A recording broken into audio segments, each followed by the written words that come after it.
parlais il y a quelques jours du A54 5G qui est le smartphone le plus haut de gamme dans le milieu gamme. Je vous ai également parlé du A34 5G qui est le smartphone qui se situe un peu dans le milieu du milieu de gamme. On va se parler aujourd'hui du A14 5G qui lui est plus dans l'entrée du milieu de gamme. Alors ce A14 5G, il est intéressant. Hop là, pourquoi? Eh bien parce que à la base, Samsung vous propose deux versions du A14, une version 4G, une version 5G. Sur la version 4G, vous allez avoir un Mediatek, un Helio G80, tandis que sur la version 5G, on va monter avec un Dimensity 700. Et c'est justement ce smartphone-là dont on va parler aujourd'hui. Alors, est-ce que ce Galaxy A14 5G est intéressant au niveau de la performance, au niveau des photos, au niveau de la réactivité, au niveau de l'expérience logicielle? On va regarder un petit peu tout ça, on va regarder également s'il est bien au niveau du divertissement, au niveau de l'écran. Est-ce que l'écran est de bonne qualité? Est-ce qu'on a envie de passer du temps dessus? C'est vraiment le sujet qui va nous arrêter aujourd'hui pour tout savoir sur ce smartphone. Et bien évidemment, s'il vous intéresse, je vous mets un lien juste en bas dans la description pour le trouver dans les meilleures conditions, tout en sachant en plus que si vous l'achetez jusqu'au 30 avril, vous avez des Galaxy Buds 2 offerts. Ça, c'est plutôt chouette. Une fois de plus, c'est un lien d'affiliation que je vous mets en bas dans la description. Vous êtes prêts? Allez, c'est parti.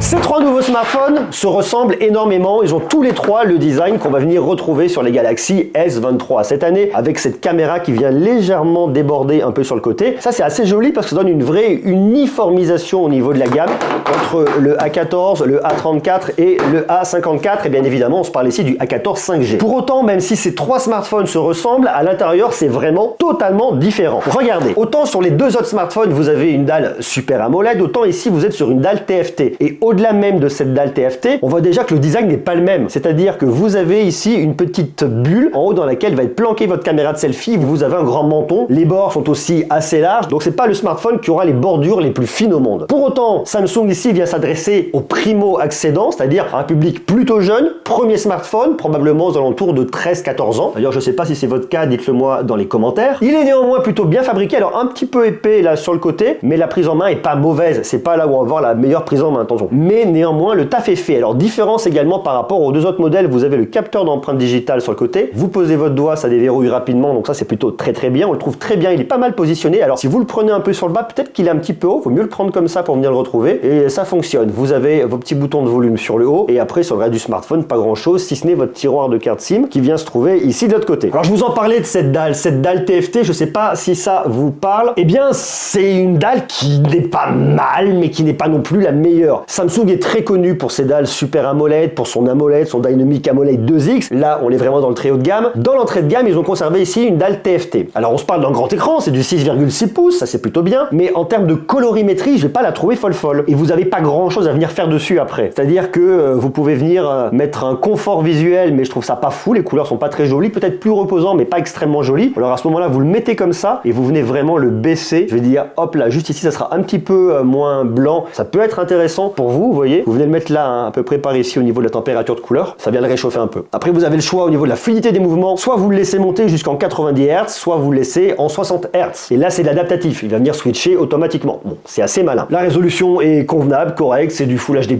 ok, donc ici pas de mauvaise surprise. Et une fois de plus, au tarif de 249 €, ça me semble assez cohérent. Autre particularité à venir connaître si vous voulez regarder du contenu directement sur votre smartphone. Ici vous avez uniquement des haut-parleurs mono. Un haut-parleur mono d'ailleurs, pas des haut-parleurs, mais un haut-parleur mono qui se situe juste ici. Vous n'avez pas deuxième haut-parleur. Alors, spoiler alert, je vous le dis, le son est assez médium, c'est pas extraordinaire à venir écouter comme ça. Il y a une asymétrie du fait d'avoir juste un haut-parleur sur le côté et le son est pas foufou. D'où l'intérêt, ça peut être intéressant pour vous s'il vous intéresse, et bien de l'avoir avec ces Galaxy Buds 2. Je vous dis, les précommandes sont jusqu'au 30 avril et ça peut être pas mal parce que c'est là où vous aurez la meilleure expérience pour venir regarder du contenu multimédia ici dessus. Alors après, il y a un autre point qui est bien, vous avez ici que vous n'avez pas sur les autres, c'est qu'ils ont conservé la prise jack. Donc si vous voulez venir brancher un casque ici, et bien vous pouvez le faire en filaire. Donc ça c'est pas mal aussi. Et je vous le dis une fois de plus, vous n'avez pas cette prise jack sur les A34 et A54 ici. Alors ce processeur, qu'est-ce qu'il raconte? Est-ce que ce Mediatek Dimensity 700 est intéressant? Alors bon, autant je fais tourner des jeux, autant je me suis amusé sur Asphalt 9, ça fonctionne, autant je le trouve pas très réactif quand il s'agit de faire de la photo. Je vous montre. Je me mets ici par exemple et je me mets sur mon mode photo un peu standard. On va venir zoomer, vous allez voir. Et là je vais venir changer au niveau de mes optiques. Donc là, hop, là regardez, je vais me mettre ça par ici histoire que vous voyez. Donc là je suis là et alors déjà j'ai pas d'ultra grand angle ici, je vais avoir uniquement une caméra portrait, mais on en parle dans quelques instants. Et là, je vais venir switcher. Donc je passe sur mon x2, ça marche. Et dès que je passe sur le x4, vous voyez, j'appuie x4, x10, et ben je trouve ça pas très réactif. Alors ça, c'est ce qu'on appelle l'effet Bonaldi. Je vous le montre là, ça marche. Tout à l'heure, je le faisais en plein jour. Il fallait que j'appuie 2-3 fois. Vous voyez là, des fois pour passer du x4 au x10, eh bien, il faut un petit peu aller le chercher. Et je trouvais que c'était un peu la limite, c'est que des fois, ça répond pas très bien. Alors là, ça répond beaucoup plus vite, mais si vous regardez bien, des fois, ça fonctionne un peu moins bien. Là, le x1, je l'ai pas eu. Donc c'est un peu la limite. Des fois, je le trouve pas extrêmement réactif. Et là, franchement, ça fonctionne quand même plutôt pas mal. Tout à l'heure, quand j'étais en shooting photo, j'ai dû appuyer 2-3 fois sur le bouton x10 pour y arriver, et j'étais un peu frustré. Donc ça, c'est un peu la limite du truc. Des fois, il faudra un peu s'armer de patience. Après, ici, il faut dire que vous avez aussi uniquement 4 Go de RAM. 4 Go de RAM, c'est pas mal, mais des fois, on sent que ça tire un petit peu, qu'il en faudrait un peu plus sous le capot. Par contre, ça, c'est vraiment un truc à bien savoir. Vous avez ici soit 64 Go de stockage, soit 128. Même s'il y aura une différence de prix, allez sur la version 128. 64, ça risque d'être un petit peu trop petit, et vous risquez à un moment de galérer, de ne plus pouvoir mettre trop de musique dedans ou de contenu. Donc vraiment, mettez un peu plus d'argent si vous en avez la possibilité pour aller sur la version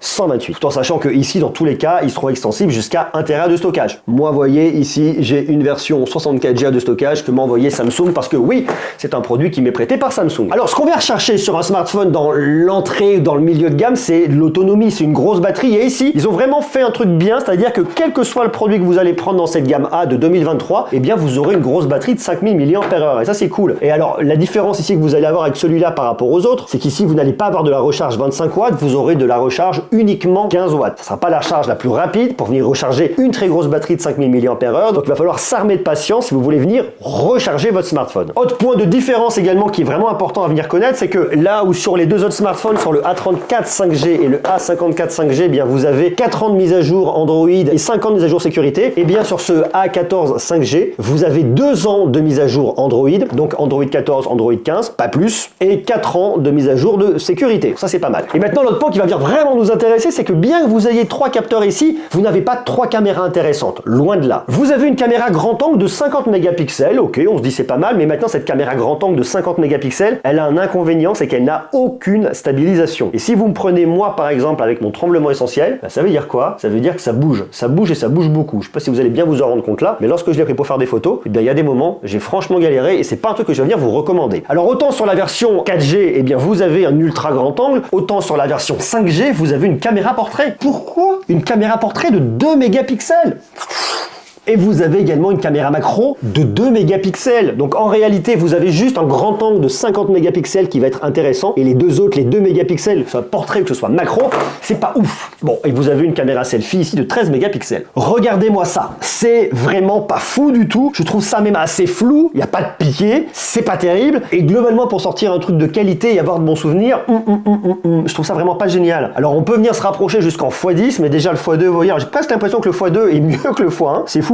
Et après, ben non, voilà, on se rapproche pas. Là, c'est pareil, je suis venu chercher un petit peu à contre-jour. Alors, il s'en sort et vous bricole un truc, mais c'est beaucoup trop saturé, l'herbe est beaucoup trop verte et je trouve ça pas foufou complet, quoi. J'ai l'impression qu'il y a une espèce de voile dessus, j'aime pas des masses. On se rapproche, mais non, regardez là, qu'il y a une espèce de grille en fait qui a été faite là, donc je sais pas si c'est le. Je sais pas, c'est très étrange, c'est pas joli du tout. Hein. Donc là, c'est pareil, c'est beaucoup trop saturé, même si on sort des photos. Attention, hein, une fois de plus, c'est Samsung s'adresse ici aux primo-accédants, aux personnes qui veulent acheter pour la première fois un smartphone. Donc, c'est les parents qui vont venir acheter ce smartphone-là. Et une fois de plus, est-ce qu'on a envie de mettre un smartphone à 500 balles dans les mains de son enfant qui va avoir un premier smartphone? J'en suis globalement pas convaincu. Donc le taf est fait, on a des souvenirs, c'est correct. Pour avoir un premier smartphone, c'est bien, mais c'est vrai que vous allez voir que rapidement, on va être limité au niveau de la qualité de photo et ça va pas être dingue quand on veut venir zoomer. Après, on sort quand même quelques souvenirs qui peuvent être pas mal. Lors de virer entre potes, ça peut fonctionner et être pas dégueu. Là, vous voyez, je n'ai pas de stabilisation. Avec le tremblement, ça m'a dédupliqué cette fleur et c'était très particulier. Mais bon, on peut quand même sortir des souvenirs. On va pas chercher un truc de fou, mais on sort quelques souvenirs et c'est relativement intéressant. Alors la caméra de selfie, elle a aussi un petit peu de mal au niveau de la gestion des hautes lumières. Le soleil tape fort et très très fort. Je suis complètement cramé sur la gueule, faut le dire. Hein. Là, ça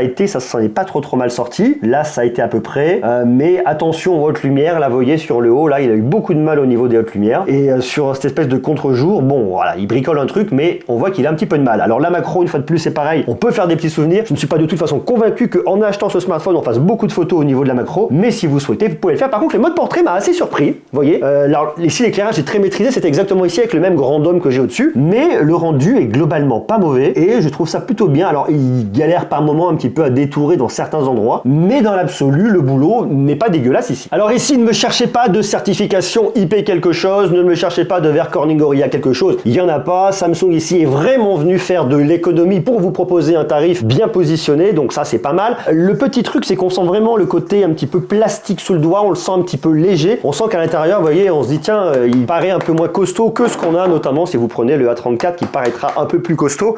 Il y a vraiment une différence en termes de prise en main, mais une fois de plus dans ce tarif là, bon, ça me paraît pas surprenant. Truc qui est assez sympa par contre, c'est qu'ils vous ont fait un espèce de petite matière où on sent vraiment sous le doigt, vous voyez, il y a un côté avec des espèces de petites lignes qu'on sent pas mal. On voit bien également, il y a un petit relief au niveau du branding Samsung ici qui est pas mal. C'est assez joli en fait, hein, ça fonctionne bien. Donc ça c'est assez cool. Si vous comparez par rapport à un A54 qui lui est en verre, qui est très lisse, ou un A34 qui lui est en plastique et très lisse, c'est pas mal. Alors après il y en a pour tous les goûts, peut-être que vous aimerez ou peut-être que vous aimerez pas, mais écoutez le bruit.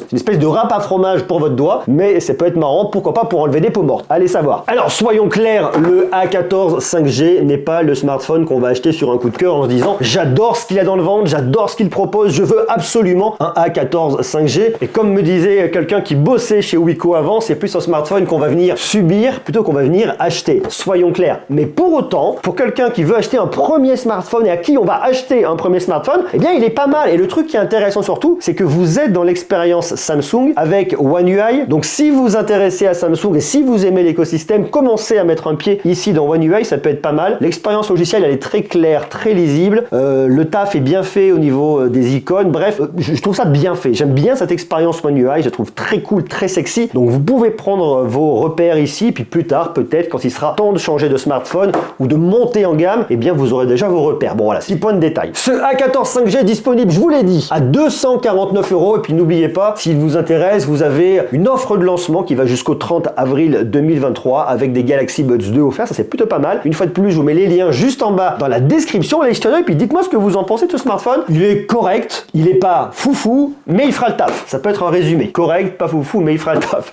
Dites-moi ce que vous en pensez en bas dans les commentaires, puis nous on se retrouve très bientôt, bien évidemment, pour continuer à parler tech. Donc d'ici là, prenez soin de vous, je vous embrasse, et puis beaucoup d'amour, gros bisous.